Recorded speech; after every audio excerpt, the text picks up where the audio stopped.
अभी परसों ही 13 जुलाई को महाराजा दक्ष प्रजापति जयंती भिवानी के अंदर मनाई गई, जिसमें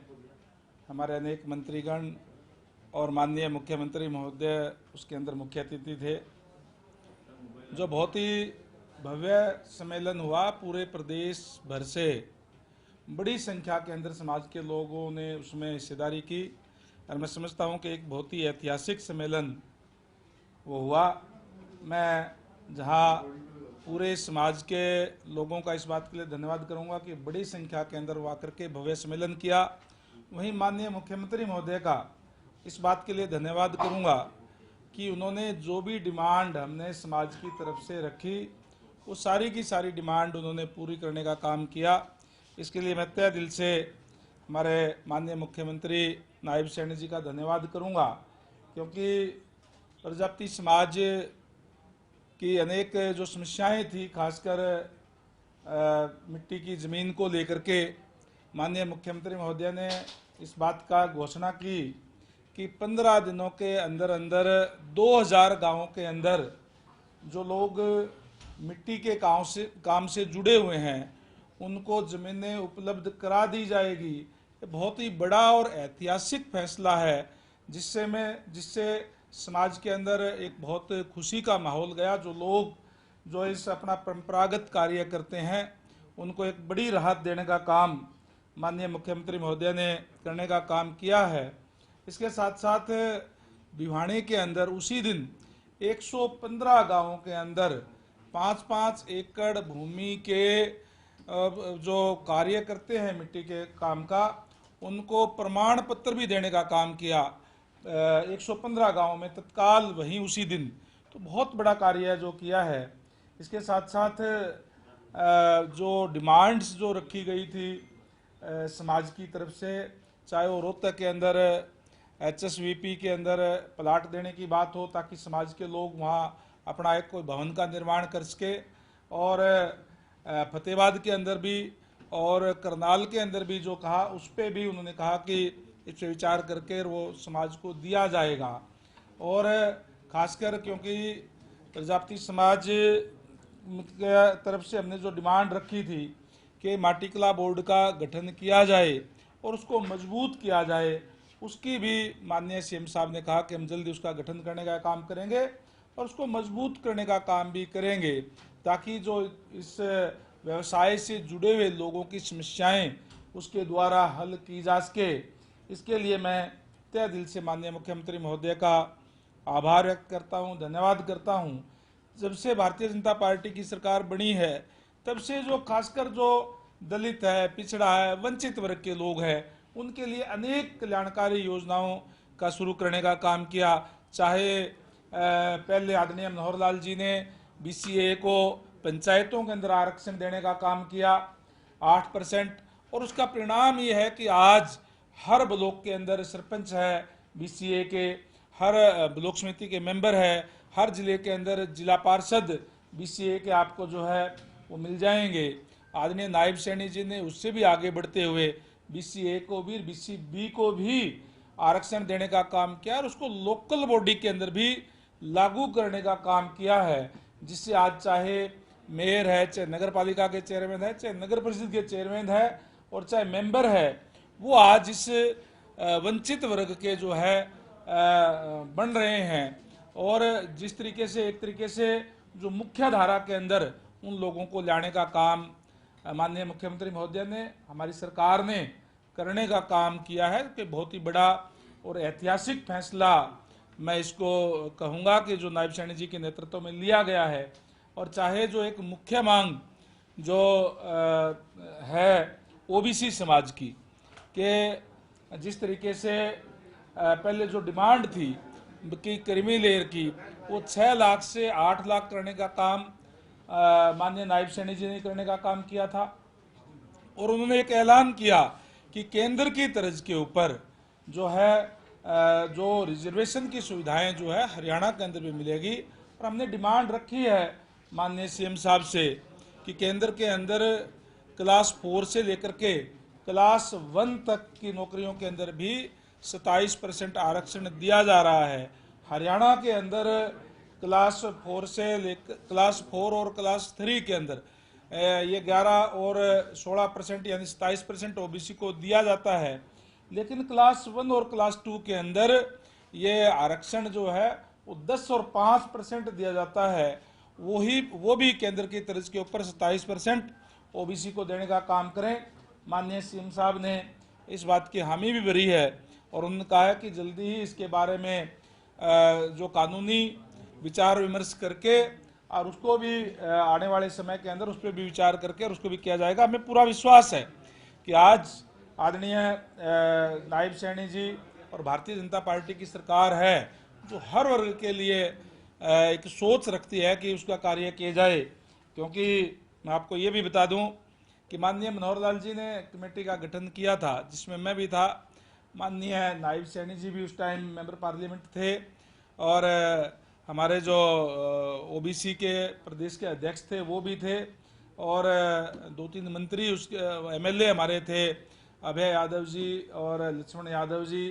राम कुमार कश्यप जी, रामचंद्र जांगड़ा जी, और हमने बैठ करके कुछ एक ये तय किए थे कि ये चीज़ें और है जो वंचित वर्ग है जिसको और वो मिलनी चाहिए, ओबीसी समाज का जो राइट बनता है उसको वो मिल नहीं पा रही। और उस समय पे हमने ये तय किया था सारी बातों पे विचार विमर्श करके कि हमें माननीय मुख्यमंत्री महोदय से इनकी बारे में बैठ करके विचार करेंगे। इन बिटवीन माननीय नायब सैनी जी को ही प्रदेश का अध्यक्ष बना दिया गया था और प्रदेश अध्यक्ष बनने के बाद जैसे आपको पता है कि पूरे स्टेट के अंदर जाना था, चुनाव का टाइम था, तो हमने यही तय किया था कि जल्दी माननीय मुख्यमंत्री महोदय से मिलेंगे और उसके बाद माननीय नायब सैनी जी को ही प्रदेश का सीएम बना दिया गया। मैं इसके लिए हमारे शीर्ष नेतृत्व का धन्यवाद भी करूंगा। और मैंने सीएम साहब से कहा कि जिन लोगों ने को इस बात की कमेटी गठन किया और इस बात पे विचार किया कि ये समस्याएं हैं, आज तो कमांड उन्हीं कमेटी में से जो है सदस्य के पास है, माननीय नायब सैनी जी के पास है। नायब सैनी जी आज माननीय मुख्यमंत्री हैं और मैं भी उसके अंदर था, मैं कैबिनेट मंत्री हूं, तो निश्चित तौर पर मैं समझता हूं कि हमारे माननीय सीएम साहब बड़े उदार दिल के हैं। जल्द ही ये तमाम समस्याएं जो बाकी रह रही है उसको भी वो पूरा करने का काम जो है वो निश्चित तौर पर करेंगे। पूरे प्रदेश के अंदर आज जिस तरीके का सम्मेलन हुआ है, ओबीसी वर्ग के अंदर एक खुशी की लहर जो है वो गई है। मैं माननीय मुख्यमंत्री महोदय का, माननीय हमारे जितने भी मंत्रीगण उसमें गए, आदरणीय कृष्ण लाल पंवार जी, अरविंद शर्मा जी, कृष्ण बेदी जी और श्रुति चौधरी जी और महिपाल ढांडा जी और वहाँ के एमपी धर्मवीर जी भी वहाँ उसमें गए थे और दूसरे जो हमारे एमपी है रामचंद्र जांगड़ा जी वो भी वहाँ उपस्थित रहे और एक बहुत अच्छा एक तरीके से कैबिनेट के आधे से ज़्यादा सदस्य उस सम्मेलन के अंदर रहे। तो अब एक बहुत खुशी की लहर समाज के अंदर है। मैं आपके माध्यम से माननीय हमारे मुख्यमंत्री महोदय का, आदरणीय नायब सैनी जी का और पूरे जो जिन लोगों ने इस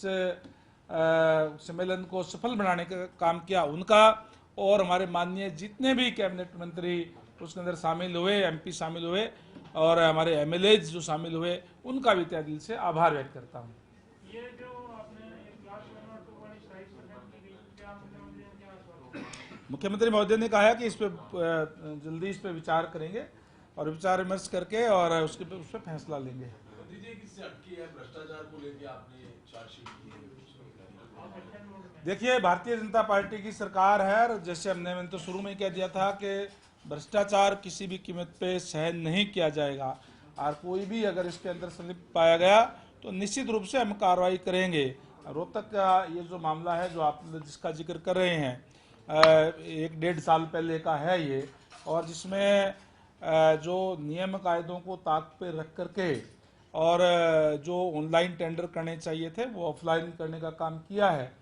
बड़े सदर के ऊपर, इसलिए हमने उनको चार्जशीट भी किया है और इसकी इंक्वायरी करवा करके जो भी इसमें दोषी होंगे उनके खिलाफ एक्शन होगा। और भी 15 जून तक सड़कों की मरम्मत का काम होगा, क्या वो रिव्यू किया जिन्होंने ड्राइवर के खिलाफ कोई कार्रवाई हुई? देखिए, जो 15 जून तक हमने कहा था पूरे प्रदेश के अंदर हमने 15 जून तक सारे के सारे गड्ढे भरने का काम किया है उस समय जैसे मैंने पहले भी आपको कई बार बता चुका हूँ कि हमारे जो टोटल जो PWD जिसका रखरखाव करता है 30,664 किलोमीटर है, जिसमें से 14,300 किलोमीटर हमारी DLP पीरियड के अंदर थी। हमने उन एजेंसियों से काम कराने का काम किया है। एक एजेंसी या दो एजेंसी शायद है जिन्होंने कार्य नहीं किया था, हमने उनको उनके खिलाफ एक्शन लिया, ब्लैक लिस्ट को करने का काम जो है वो किया है। इसके अलावा जो DLP पीरियड के अंदर नहीं थी उन रोड पे हमने पैच वर्क करने का काम किया है। 5,000 किलोमीटर ऐसी रोड थी जो बहुत ज़्यादा पुअर कंडीशन के अंदर थी। कुछ एक रोड उनमें से ऐसी थी जिसमें से पैच वर्क किया ही नहीं जा सकता था। उन रोड के हमने इस साल के वर्क प्रोग्राम में लेकर के उनके प्रोसेस के अंदर है। कईयों की AA हो गई है और जल्दी टेंडर लग जाएगा, कईयों के टेंडर हो गए हैं। इस साल के अंत तक जो 5,000 किलोमीटर बिल्कुल पुअर कंडीशन के अंदर थी उन पे उनका कार्य कंप्लीट हो जाएगा, पूरा कारपेट उनका हम कर देंगे। तो उसके बाद मैं समझता हूँ कि कोई यूं नहीं कह सकेगा कि हरियाणा के अंदर रोड टूटी हुई है। मंत्री जी, जैसे आपने कहा कि मिट्टी के बर्तन बनाते हैं, कलाकृतियां बनाते हैं, तो इनके लिए आपको लगता है हरियाणा में एक अलग सा बाजार होना चाहिए, क्योंकि कई इस तरह के बर्तन भी बनाते हैं जिसका विदेशों तक जो है भूमिका रहती है, कहे कि लोग पसंद करते हैं। तो आपको नहीं लगता हरियाणा में भी कुछ इन लोगों को आगे बढ़ाने के लिए इस तरह का कोई बाजार या सेमिनार या फिर इस तरह की एग्जीबिशन लगनी चाहिए समय? बिल्कुल आपने ठीक कहा, क्योंकि जो आज का समय है वो मशीनी युग आ गया है धीरे धीरे। और ये लोग जो मिट्टी से जो बर्तन बनाते हैं वो पुराने ढर्रे पे बहुत ज़्यादा चल रहे हैं। और कई हमारे जो लोग हैं उन्होंने कुकर भी, फ्रिज भी मिट्टी के बना दिए हैं। और ये वैज्ञानिक के तौर पे भी हमारे डॉक्टर साहिबान ने भी ये प्रूव हो चुका है कि जो हम स्टील के बर्तनों में या जो कुकर, जो प्रेशर कुकर यूज़ करते हैं, अगर उसकी बजाय मिट्टी के यूज़ करते हैं तो निश्चित रूप से हमारे सेहत के लिए भी जो है अच्छा है। ये प्रूव हो चुका है। और हमारे एक फरीदाबाद के अंदर भी है, एक मानेसर के अंदर भी है, जिनको राष्ट्रपति से भी अवार्ड मिला है कि एक नई उन्होंने टेक्निक करी है। इसीलिए माननीय मुख्यमंत्री महोदय से मैंने कहा है कि मिट्टी कला बोर्ड को गठन भी किया जाए, उसको मजबूत भी किया जाए, उसके लिए बजट का प्रावधान भी किया जाए, ताकि इससे जुड़े हुए जो लोग हैं मिट्टी से, उनके लिए वो कल्याणकार योजना उसके लिए तहत जो है, जिस तरीके से आपने कहा कि उनको बढ़ावा देने के लिए किस तरीके से उनको प्रमोट किया जा सके, ताकि इस मशीनी युग के अंदर वो पिछड़ ना जाएं और उनको हर तरीके से कोई मदद करके उनको आगे लाया जा सके। इसीलिए मिट्टी कला बोर्ड के गठन की बात हमने कही है। मंत्री जी, क्या दूसरे जिलों में भी ऐसी कोई रोहतक जैसी मामला है? ऐसा कोई दूसरे जिलों में भी मामला है? देखिए, जहाँ भी अगर आएगा, कोई भी आएगा, तो हम इस बात को कतई बर्दाश्त नहीं करेंगे कि कोई भी इस टाइप का कोई भ्रष्टाचार हमारे डिपार्टमेंट के अंदर हो। ये जो आपने रोहतक वाला इशू आप पहले 1.5 साल से चल रहा था, जो अरविंद शर्मा ने इशू उठाया था, ये उससे रिलेटेड है या उससे अलग है? किसने उठाया? अरविंद शर्मा ने जो इशू, जब वो MP थे, उन्होंने मुख्यमंत्री की उपस्थिति में उठाया था कि जो 300 करोड़ रुपए पी गए, उनका तो सीधी भाषा का शब्द ये था हरियाणवी भाषा में कि 300 करोड़ रुपए पी गई, उसका क्या बना? ये जो मामला है, मुझे ये पता नहीं कि अरविंद शर्मा जी ने कौन सा उठाया था, बट ये वहाँ पे जो मेंटेनेंस के काम जिसको हम कहते हैं, मेंटेनेंस से रिलेटेड है, जिसके 1 लाख रुपए तक के या उससे ऊपर हो तो ऑनलाइन टेंडर करने पड़ते हैं। उन्होंने जहाँ तक मैंने अभी संज्ञान में आया, 2 लाख 2.5 लाख तक भी जो है वो ऑफलाइन करके, और एक कुछ समय के अंदर, उससे पहले देखिए कोई भी कार्य है इमरजेंसी, क्योंकि पीने का पानी का इशू है, सीवरेज का इशू है। ये ठीक बात है कि कई बार इमरजेंसी ऐसी होती है कि बिना ऑनलाइन टेंडर किए भी कोई भी, मान लो कहीं सीवर बैठ गया एकदम से, अगर वो प्रोसेस में जाएंगे तो कराना पड़ेगा, वो चीज़ें ठीक है। लेकिन एक बड़े स्तर पे कराना,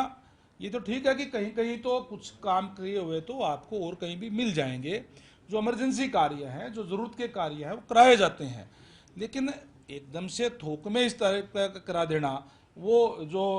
संज्ञान में आया तो उसमें हमने एक्शन लिया है। कितने का पैसा था, कितने का काम कराया और किन टुकड़ों में कराया? क्योंकि आप कह रहे हैं कि 1 लाख से ऊपर का था, 2.5 लाख के हो सकते हैं, 40 करा दिए, 50 करा दिए, कितने करोड़ रुपए का ये काम था? ये मैं समझता हूँ कि ज़्यादा संख्या के अंदर कुछ टाइम के अंदर थे पूरा आंकड़ा तो मैं आपको नहीं दे पाऊंगा, लेकिन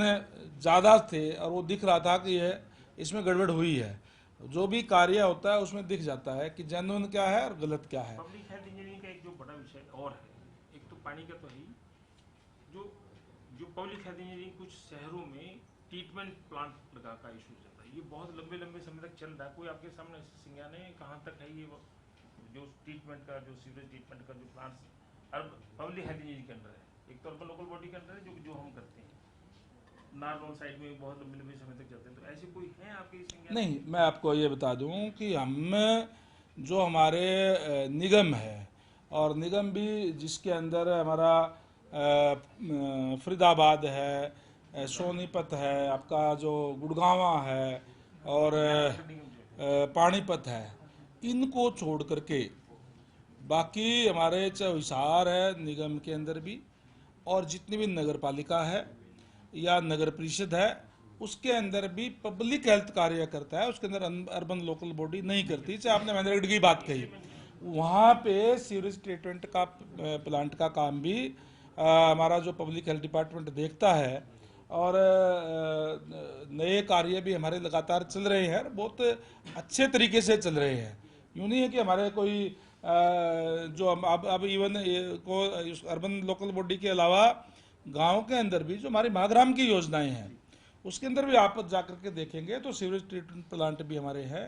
और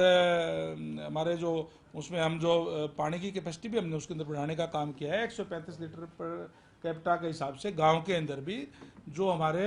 महाग्राम के अंदर है। तो ये तमाम कार्य